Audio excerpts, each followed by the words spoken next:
visas tas Europos parlamentas tai yra puikus korupcijos, didžiulės korupcijos simbolis. Tiek dundukų šimtų ten, aš nežinau kiek prisėda, jie nieko nelemia. Net pats dabartinis mūsų vienas parlamentaras Dainius Žalimas atkreipė dėmesį, nežinau, ar matėjai, sakė, nieko mes ten negalim, nieko. Ten jie buvo susirinkę į karo štabą, steigė karo štabą Žalimo biure, neteko matyti? Ne, neteko. Atsiųsiu, pasižiūrėsi.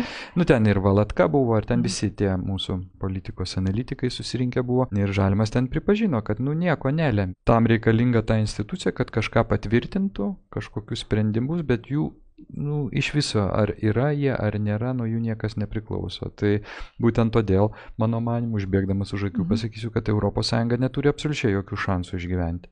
O tai pasižiūrėsi tą nesąmonę, tu supranti, kad tai amžinai nesitęs. Čia galim spėlioti ir ginčytis, bet aš manau, pakankamai greitai jinai nusibaigs.